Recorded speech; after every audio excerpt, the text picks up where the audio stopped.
और ये जो बड़े पैमाने की इन्वेस्टमेंट है ये हमें यही बता रही है कि आज नहीं तो कल थर्ड वर्ल्ड वॉर की तरफ हम जाएंगे। क्यों थर्ड वर्ल्ड वॉर की तरफ जाएंगे? कि भाई ये इतना ज्यादा असला किस लिए, इतनी ज्यादा मिलिट्री किस लिए, इतनी ज्यादा बजट की स्पेंडिंग्स किस लिए? इसीलिए कि हम अपनी मिलिट्रीज को बढ़ाएं, उन्हें एक्सपेंड करें, ठीक है, उन्हें नेक्स्ट लेवल के ऊपर लेके जाएं। तो वो यूरोप जो इससे पहले या खास करके 1990s के बाद से जो जिसने अपनी इकोनॉमी पे सबसे ज्यादा फोकस किया और डिफेंस के लिए वो क्या कॉन्सेप्ट है जी, सिक्योरिटी विद द रशिया का कॉन्सेप्ट था कि हम रशिया के साथ मिलके म्यूचुअली जो है वो अपनी सिक्योरिटी बनाएंगे यूरोपियंस की, क्योंकि रशिया भी जो है वो यूरोप के अंदर है, ठीक है, मॉस्को। तो बेसिकली उनका यही कॉन्सेप्ट था कि हम मिल के सिक्योरिटी को देखेंगे। लेकिन अब जब उन्होंने देखा कि भाई अटैक हो गया 2022 के बाद, तो अब वो सिक्योरिटी अगेंस्ट रशिया की बात कर रहे हैं कि भाई अब हमें रशिया के अगेंस्ट में करनी है। तो 2022 के बाद से कैसे नेटो का रिवाइवल हो गया, नेटो एक मुर्दा जाग गया, ठीक है। इसके अलावा डिफेंस स्पेंडिंग बढ़ा दी गई है, मिलिटराइजेशन हो रही है, पूरे यूरोप के अंदर ज्यादा ज्यादा पैसा लग रहा है, नेटो को अलग से फंडिंग दी जा रही है 3% की, ठीक है, कि भाई नेटो जो अमेरिका जिसको लीड करेगा, और अपनी सिक्योरिटी का आर्किटेक्चर अलग से डेवलप किया जा रहा है, जहां पे जैसे पोलैंड क्या कह रहा है, भाई मैं सबसे बड़ी लैंड फोर्स बनाऊंगा। इसी तरह से जर्मनी जो है वो पुरानी दुश्मनी जो रशिया के साथ, ठीक है, उस जमाने की, तो वो अपने आप को मजीद जो है वो बनाने की कोशिश कर रहा है। 100 बिलियन यूरोस वो जो है वो लगा रहा है। सो ये हमें चीजें बता रही हैं, डिफेंस जो है वो आगे बढ़ रहा है, डिटरेंस के ऊपर काम हो रहा है, लार्ज लेवल की एक्सरसाइजेज हो रही हैं, ठीक है, और इंटीग्रेटेड एयर डिफेंस सिस्टम्स बनाए जा रहे हैं जो इनके बॉर्डर्स के ऊपर डिप्लॉय किए जा रहे हैं, बाल्टिक सी में डिप्लॉय किए जा रहे हैं, ठीक है। साइबर डिफेंस के ऊपर जो है वो काम हो रहा है जी।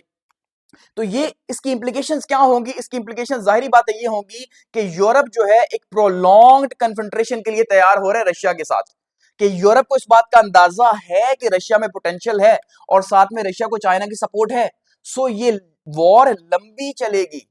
3 साल तो हो चुके हैं, तो ये अगले 10 साल भी चल सकती है, 15 साल भी चल सकती है, ठीक है। तो ये लंबी चलेगी। तो एक लंबी वॉर के लिए जो है वो अपने आप को यूरोप तैयार कर रहा है, उतनी ही ज्यादा मिलिटराइजेशन कर रहा है, उतना ही ज्यादा जो है वो पैसा लगा रहा है इसका मुकाबला करने के लिए यूरोप। और यूरोप ने अपना सिक्योरिटी आर्किटेक्चर जो है वो बिल्कुल बदल दिया। और अब हम जब सिक्योरिटी डायलेमा की लेंस से देखते हैं तो हम ये देखते हैं कि रशिया का मुकाबला यूरोप कर रहा है अब हथियारों के साथ, और दोनों ही आर्म रेस में शामिल हो चुके हैं। तो एक साइड से ये कहा जाता है कि आर्म रेस खत्म कर दी जाए। इवन 1970s में और 80s में जब सॉल्ट टॉक्स हुई थी, ठीक है, रशिया और अमेरिका के बीच में, तो ये जो स्ट्रेटेजिक टॉक्स थी इसमें दोनों इस बात पे एग्री थे और कर भी रहे थे। इवन लास्ट इनका एग्रीमेंट 2019 में जो है वो एंड हुआ है, जिसमें जो है दोनों साइड से ही जो है वो कॉन्टिनेंटल बैलिस्टिक मिसाइल्स वगैरह जो है इनको कम करने की बात हुई और दोनों ही कम कर रहे थे, ठीक है। कैप कर दिया था इन्होंने, अमेरिका ने भी, रशिया ने भी। तो अब हम देख रहे हैं कि भाई जहां पे हम ये कह रहे थे कि भाई एक साइड से जो है वो कोशिश की जा रही है कि रोका जाए आर्म के कंट्रोल को रोका जाए, आर्म रेस को रोका जाए, वहीं पे आर्म रेस 2022 के बाद फिर से स्टार्ट हो चुकी है, ठीक है। तो आर्म रेस जो है फिर से स्टार्ट हो चुकी है यूरोप के अंदर, और यूरोप का सिक्योरिटी आर्किटेक्चर बदल रहा है। Fragmentation of pan European institutions, ठीक है, कि अब जो है हम ये देख रहे हैं कि भाई जो यूरोपियन इंस्टीट्यूशंस थे उनमें भी हमें एक तकसीम जो है वो देखने को फिलहाल जो है वो मिल रही है, ठीक है। तो ये जो पहले सिक्योरिटी मॉडल था उनका OSCE का, जिसमें वो जो है एक मल्टी डायमेंशनल अप्रोच जो है उन्होंने अप्लाई भी थी, और वो मिलके यूरोपियन की सिक्योरिटी के ऊपर काम कर रहे थे, लेकिन वो एक नॉन सीरियस किस्म की सिक्योरिटी थी क्योंकि उन्हें थ्रेट नहीं था किसी वॉर का। लेकिन जब जब थ्रेट स्टार्ट हुआ तो अब वो जो है वो अब एक नेक्स्ट लेवल पे जो है काम कर रहे हैं, ठीक है। और जो काउंसिल ऑफ यूरोपियन मार्जिनलाइज्ड है जी, उसके ऊपर अब वो आगे लेके चल रहे हैं, ठीक है। तो अब वो क्या कर रहे हैं, वो कोशिश कर रहे हैं कि कॉन्फिडेंस बिल्डिंग की जाए, ठीक है, और मजीद यानी कि अपने आप को जो है स्ट्रॉन्ग किया जाए। यूरोपियंस की जो तकसीम है, ये जो तकसीम थी पहले कि वो अलग अलग काम कर रहे थे, ठीक है, अब उसको इंटीग्रेट किया जाए और अपनी सिक्योरिटी को इंटीग्रेट करके जो है वो आगे लेके जाया जाए। क्योंकि रशियन एक्सपेंशन हो रही है, तो रशियन जो है वो उसको रोकने के लिए यही पॉसिबिलिटी है कि कोल्ड वॉर की तरह हम दोबारा से एक हो जाए। जब आयरन कर्टेल था, ठीक है, तो कोल्ड वॉर की तरह कि हम जो है दोबारा से अपने आप को स्ट्रॉन्ग करें।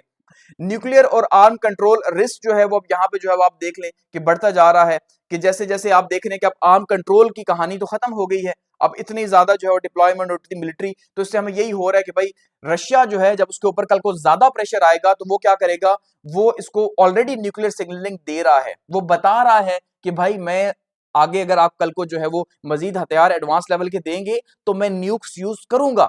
सो ये वॉर जो है ये एक न्यूक्लियर वॉर में कन्वर्ट होने की 100% कैपेसिटी रखती है, ठीक है। तो ये फिर जो है वो कल को क्या होगा जी, कि कल को एक न्यूक्लियर वॉर बन जाएगी। तो शायद प्रोलॉन्ग वॉर तो ना बने, लेकिन आज से 5 साल बाद, 3 साल बाद में भी कि जब भी जो है रशिया के ऊपर प्रेशर मजीद आएगा वॉर का, तो वो क्या करेगा जी, सेकंड स्टेप तक तो पहुंच चुका है, सेकंड लेवल तक, तो थर्ड लेवल के ऊपर से फिर जो है वो न्यूक्लियर वॉर स्टार्ट कर देनी है अपने आप को बचाने के लिए। और फिलहाल जो है ये रिस्क ऑफ मिस कैलकुलेशन जो है वो इंक्रीज होता जा रहा है। ये जो रिस्क ऑफ मिस कैलकुलेशन है, देखिए रिस्क ऑफ मिस कैलकुलेशन का जो वर्ड है ये पाकिस्तानियों के लिए बहुत अच्छा है। उसका रीजन ये है कि risk of miss calculation India ने भी किया। इंडिया ने क्या किया, क्या आप ये एक्सपेक्ट कर रहे थे कि भाई पाकिस्तान जिस तरह का इसने रिस्पॉन्स दिया है 30 मिनट के अंदर इंडिया को, क्या ये इस तरह का रिस्पॉन्स दे सकता था? हम ये एक्सपेक्ट नहीं कर रहे थे कि ऐसा नहीं होगा। हम एज ए पाकिस्तानी, तो इंडिया भी तो एक्सपेक्ट नहीं कर रहा था कि भाई इनके ऊपर तो इतने क्राइसिस हैं, आईएमएफ का कर्जा है, ऊपर से इनकी मिलिट्री तो इस काबिल नहीं है। तो ये सारी बातें इंडिया के दिमाग में भी थी, तो इसलिए उसने मिस कैलकुलेट किया और फिर आपने देखा पाकिस्तान ने आगे से कैसे जवाब दिया। तो इसी तरह से यूरोपियंस जो है वो इस टाइम पे रशिया को मिस कैलकुलेट कर रहे हैं। तो रशिया के ऊपर जब प्रेशर बढ़ेगा तो वो ये करेगा, वो न्यूक्लियर वेपन्स यूज करेगा और फिर मिस कैलकुलेशन का हमें जो है वो अंदाजा होगा कि कितना बड़ा नुकसान हो गया। तो पैन यूरोपियन सिक्योरिटी डायलॉग्स हो रहे हैं, ठीक है, उनको आगे बढ़ाया जा रहा है और कोशिश की जा रही है कि किसी तरह से जो है वो ज्यादा से ज्यादा जो है वो सिक्योरिटी को आगे बढ़ाया जाए, ठीक है। तो इसको आगे लेके जाया जा रहा है। इसका रिजल्ट क्या हो रहा है? इसका रिजल्ट ये हो रहा है कि सेफ्टी जो वॉल्स हैं, ठीक है जी, उनको जो है मजीद स्ट्रॉन्ग किया जा रहा है कि अपने आप को यानी मजीद स्ट्रॉन्ग किया जाए ताकि जो है कोई भी थ्रेट हमें न रहे इसके अंदर। Does this amount to a new cold war in Europe? अब क्वेश्चन हमारा क्या आ रहा है जी, कि क्या जो है ये जो चीजें हैं ये एक नई कोल्ड वॉर को जन्म दे रही हैं यूरोप के अंदर? तो यस जी, ये दे रही हैं। तो हमारा जो थीसिस है, ठीक है, कि हम क्या आर्गुमेंट्स लेके आ रहे हैं कि हाँ भाई ये दे रही हैं, तो हम कोल्ड वॉर का हम थीसिस लेके आ रहे हैं कि यस आर्गुमेंट्स इन फेवर में है, अगेंस्ट भी होंगे, फेवर में है। फिलहाल सबसे पहला क्या है, block confrontation and ideological narratives, वही चीजें जो कोल्ड वॉर में थी, ठीक है। ब्लॉक कन्फ्रंट्रेशन की, एक साइड पे कैपिटलिस्ट ब्लॉक, दूसरी साइड पे कम्युनिस्ट ब्लॉक, एक साइड पे नेटो, दूसरी साइड पे वर्सा पैक्ट, यही हमने कोल्ड वॉर में देखा। अब यहां पे भी यही हो रहा है, एक साइड पे यूरोप आ रहा है, वही नेटो है, और दूसरी साइड पे रशिया है। आइडियोलॉजिकल नैरेटिव वही है कि भाई हम जो है वो रशियंस, क्या उनके आइडियोलॉजिकल नैरेटिव है कि भाई देखो यूएस लीड नेटो जो है वो हम नहीं चाहते हरगिज कि हमारे बॉर्डर के ऊपर यूक्रेन पे आके बैठ जाए, ठीक है, और हमारी सिक्योरिटी के लिए वो थ्रेट है, क्योंकि एक स्टेट की सिक्योरिटी दूसरे स्टेट की सिक्योरिटी के लिए थ्रेट है, यही इंटरनेशनल रिलेशंस बताते हैं हमें।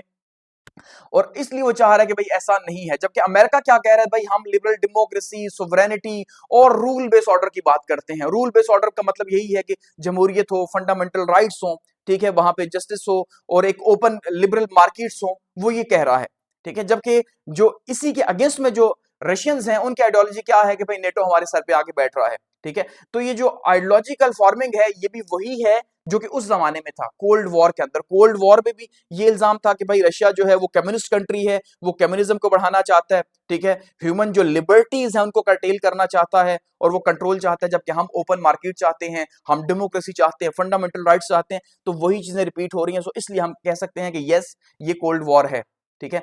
नेक्स्ट क्या है जी, long term commitments of Russia, ठीक है, कि लॉन्ग टर्म हम ये देख रहे हैं कि भाई किस तरह से वो इसको आगे लेके चल रहा है और किस तरह से जो है वो रशिया इस वॉर को सस्टेन कर रहा है। तो वही जो पहले कमिटमेंट्स थी कोल्ड वॉर के अंदर भी जो है 50 साल वो सिलसिला चला है, ठीक है, 40 साल तक ऑलमोस्ट वो चला है, 50 से 1991 तक, तो वो 40 साल तक चला। तो अब यहाँ पे भी इसको इसी तरह से जो है वो कंटेनमेंट जो है उसको लेके चल रहे हैं और इसी तरह से जो है मामलात को आगे लेके चल रहे हैं।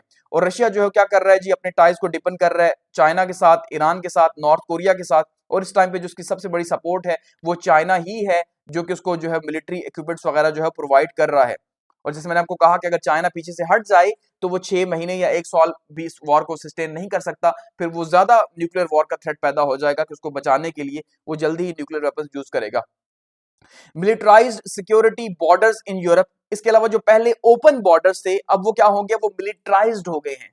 अब वो फिर से मिलिट्री की सोच के तहत जो है वो आगे बढ़ रहे हैं, ठीक है, जिसमें जो है फ्रंट लाइन यूरोप की है और सारी कोशिश की जा रही है कि यूरोप जो है उसको एक गेट के तौर पे यूज किया जाए और गेट की उस साइड पे ही सारी जो है वो इस फोर्सेस को, इस वॉर को रखा जाए और इससे इंटर ना होने दिया जाए, क्योंकि जैसे ही वो यूक्रेन के अंदर इंटर होंगे यानी यूक्रेन पे उनका कब्जा हो जाएगा, तो उसके बाद यूरोप के बाकी ममालिक जो है, फिर पोलैंड भी आएगा, ठीक है, फिर उसके बाद जर्मनी का नंबर भी आएगा, तो फिर सारे उसके लपेट में आएंगे। इसलिए सारी नेटो का, सारे यूरोप का जो फोर्स है इस टाइम पे वो जमा हुई भी है कहां पे जी, वो जमा हुई भी है इस टाइम पे यूक्रेन के अंदर। कि जैसे होता है ना दरवाजे के पीछे आप जो दबा के सबको जमा करते हो, भाई आओ सामान भी रखते हो कि अंदर नहीं आना चाहिए, अंदर ना आए तो हम सिक्योर हैं।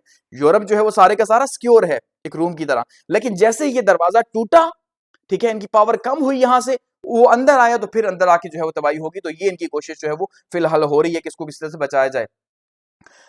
Arguments against the cold war, अब वो तो फेवर में थे कि कोल्ड वॉर ही है, आर्गुमेंट्स अगेंस्ट क्या है जी, लैक ऑफ ग्लोबल पोलैरिटी। अब वो जमाना, उस जमाने में बाइपोलर वर्ल्ड था, दो रेसेस थी, एक साइड पे अमेरिका था, एक साइड पे जो है रशिया था, सोवियत यूनियन था, तो ये बाइपोलर वर्ल्ड थी। लेकिन आज मल्टीपोलर वर्ल्ड है, सो हम ये एक्सपेक्ट कर रहे हैं कि अब शायद जो है ये कोल्ड वॉर वाला सीन ना हो कि किसी ना किसी, हर मुल्क को किसी ना किसी ब्लॉक को ज्वाइन करना पड़ता था, लेकिन शायद आज ऐसा ना हो। ठीक है जी, यूएसएसआर बाइपोलर सिस्टम, उस टाइम पे यूएस और यूएसएसआर का जो है वो सिस्टम था, दोनों थे, लेकिन आज हम मल्टीपोलैरिटी में खड़े हैं। आज जो है वो चाइना भी मौजूद है, आज इंडिया भी मौजूद है। तो ये जो मल्टीपोलैरिटी है, ये हमें ये बता रही है, जो हमने कल भी जो हमने ऑर्गेनाइजेशंस का लेक्चर डिस्कस किया था उसमें मैंने डिटेल से बताया था मल्टीपोलैरिटी का। ठीक है, तो ये मल्टीपोलैरिटी की तरफ हम जा रहे हैं, सो इसलिए हम ये कह सकते हैं कि आज जो है वो चीजें शिफ्ट हो रही हैं। दूसरा, पहले नॉर्थ का जो है वो कंपटीशन लगा हुआ था, आज ग्लोबल साउथ भी इसका हिस्सादार है। ठीक है, आज ग्लोबल साउथ पे बहुत ज्यादा डेवलपमेंट हो रही है, वहां काम हो रहा है, वहां से कंट्रीज जो है वो ऊपर आ रहे हैं, जैसे इंडिया की एग्जांपल हम देख रहे हैं, ठीक है, पाकिस्तान की हम देख रहे हैं, इस तरह से साउथ अफ्रीका देख रहे हैं, ब्राजील देख रहे हैं। तो ये ग्लोबल साउथ जो है अब वो भी मौजूद है, सो इसलिए जो है चीजें आज डिफरेंट है। ये अगेंस्ट में आर्गुमेंट है। Deep economic interdependence non binary word, आज नॉन बाइनरी वर्ड है, दो मालिक की जो है ना वो अजारादारी नहीं है, बल्कि हर कोई जो है वो ग्लोबल मल्टीपोलैरिटी की वजह से जो है वो ज्यादा ही इंटरडिपेंडेंस है, एक का दूसरे, दूसरे का दूसरे, तो ये सिलसिला चला हुआ है। इसलिए हम ये कह सकते हैं कि आज दुनिया डिफरेंट इकोनॉमिक रूल्स को फॉलो कर रही है, इवन रशिया भी अब वैसा नहीं है, तो इसलिए जो है ये कोल्ड वॉर हम शायद ये कहें कि ये नहीं है। इसके अलावा ideological diversity and fluid alliances, आज हम देख रहे हैं कि भाई पहले कम्युनिज्म वर्सेस कैपिटलिज्म एक बहुत ही स्ट्रॉन्ग आइडियोलॉजी थी, लेकिन आज रशिया भी जो है वो कैपिटलिस्ट ही है। ठीक है, उसकी फेडरेशन है, तो वहां पे आज 100% कम्युनिज्म नहीं है। और वो जो मेंटेलिटी थी स्टालिन की, या जो उस टाइम पे जो उन्होंने स्टार्ट किया था ये पूरा रेवोल्यूशन, तो वो एक डिफरेंट मेंटेलिटी के ऊपर था। ठीक है, तो आज जो है वो ऐसा नहीं है, सो इसलिए हम आज ये कह रहे हैं कि भाई ऐसा आज नहीं है। आज जो है वो सोवरेनिटी की बात होती है, नेशनलिज्म की बात होती है, सिक्योरिटी की बात होती है, और ग्रेट पावर स्टेटस जो है वो इसमें दुनिया तकसीम है, तो इसलिए जो है वो ये कोल्ड वॉर की मेंटेलिटी नहीं है। तो आज हम एक बैलेंस व्यू हम ये देख रहे हैं कि शायद कि में भी पॉसिबिलिटी है कि ये कोल्ड वॉर 2.0 हो, यानी कि में भी वही सेम मॉडल तो फॉलो ना करे जो कि 90s में किया। तो आज ये डिफरेंट मॉडल है, लेकिन है कोल्ड वॉर ही, लेकिन डिफरेंट मॉडल है, तो हम ये कह सकते हैं दोनों ही चांसेस हैं। Long term strategic consequences for European security, के लॉन्ग टर्म इसके जो है सिक्योरिटी क्या इसके कॉन्सिक्वेंसेस हो सकते हैं यूरोपियंस के लिए, अगर हम उसको डिस्कस करते हैं।